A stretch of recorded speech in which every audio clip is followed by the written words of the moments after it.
want to analyze convergence and divergence of the following series using ratio test. Remember ratio test. Ratio test says if the limit of the absolute value of an plus 1 divided by an as n goes to infinity is equal to L and L is less than 1, then you have an absolutely convergent series and the series is convergent. If the limit is more than 1, it means that you have a divergent series, and when L is equal to 1, it is basically inconclusive. So L more than 1, it is divergent. And if L is exactly 1, inconclusive. It means that the test doesn't work. So let's take a look at our an here. Our an is this quantity as you see. My an is equal to n factorial to power 2 divided by k times n factorial.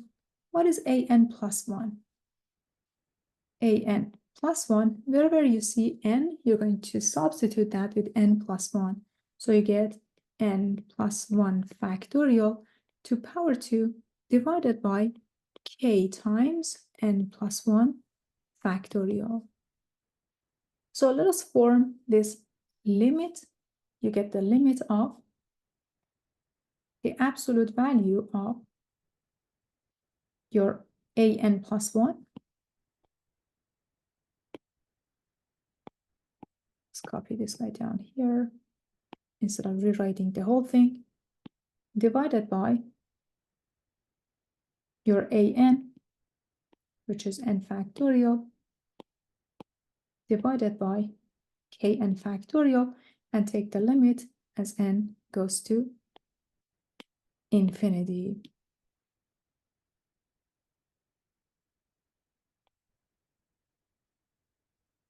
You can rewrite this limit as the limit of, so here you can multiply the first numerator and the last denominator.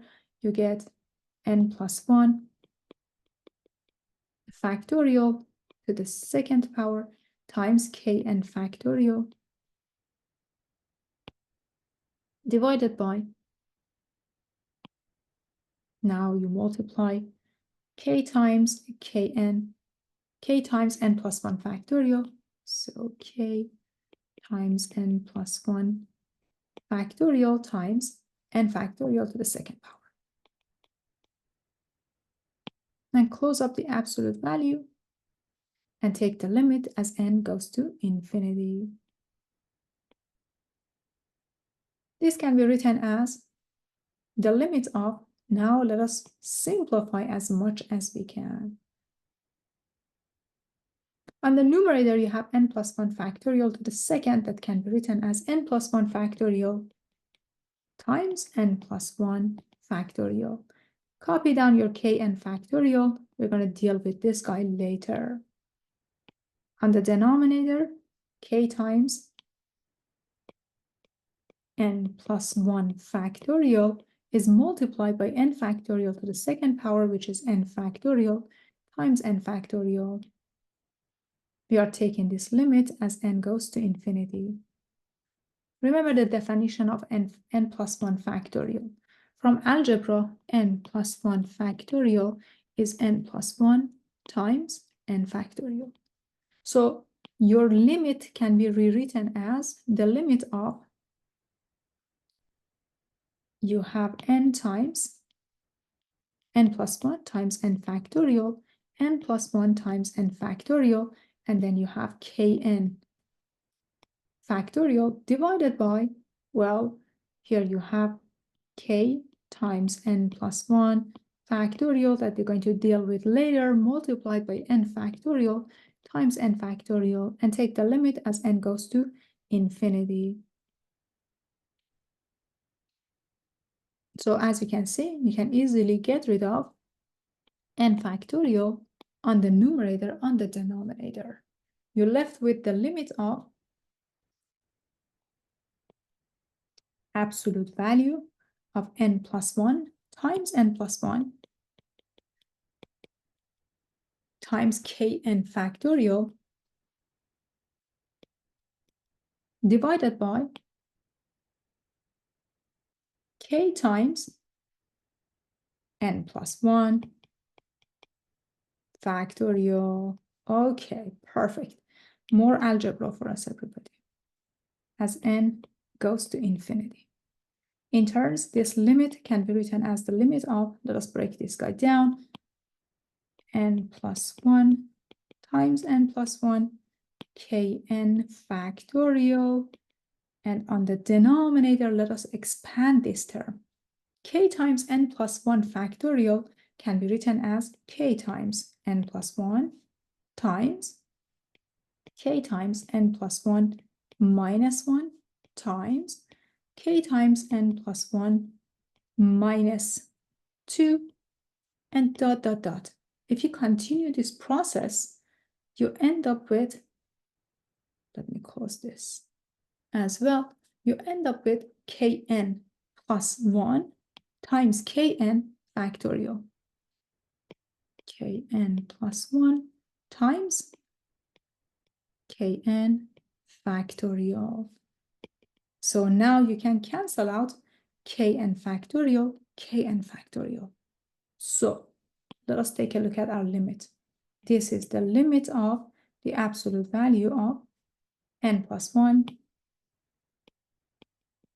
times n plus 1 divided by this quantity down here, k times n plus 1 times k times n plus 1 minus 1 times k times n plus 1 minus 2 dot, dot, dot, kn plus 1. So what's the next step? Well, now we need to analyze this limit for different values of k. Now, analyze this limit for different values of k. So if k is equal to 1, what do we have? When k is equal to 1, you're basically having the limit of absolute value of n plus 1 times n plus 1 divided by n plus 1.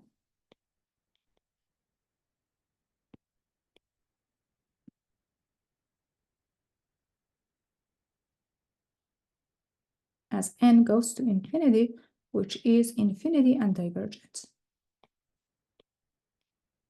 So the series is divergent. So you can break this guy down algebraically as well. When k is equal to 1, your denominator is the multiplication of 1 times n plus 1. Wherever you see k, you're going to substitute that by 1. But the thing is that if you plug in 1 here, this is the smallest value, the smallest term that you have. You have 1 n plus 1. Remember the definition of factorial.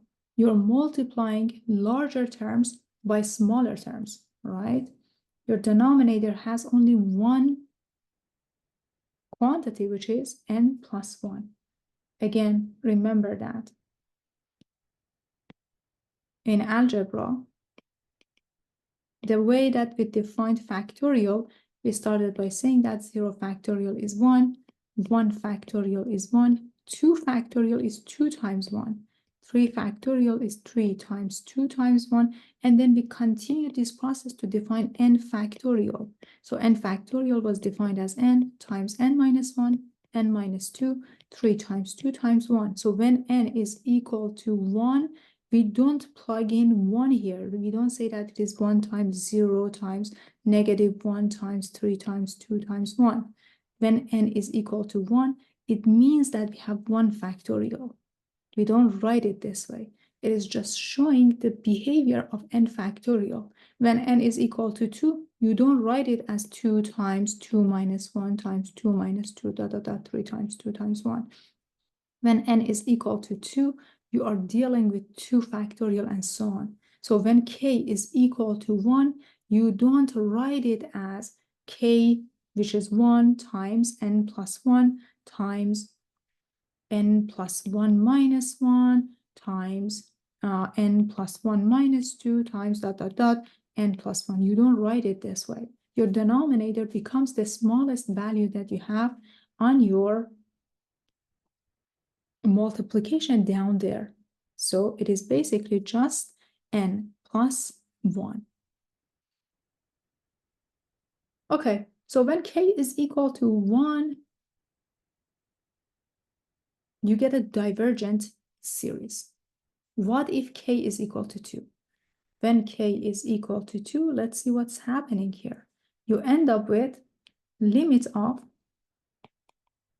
absolute value of n plus 1 times n plus 1 divided by, now from the multiplication that you have here, you get 2n plus 1 and the term before it. So you have 2n plus 1, 2n plus 2, and that's it. You end up with just two terms. When you take the limit as n goes to infinity, this is basically 1/4. Using the ratio test, since L is equal to 1/4 and less than 1, we have a convergent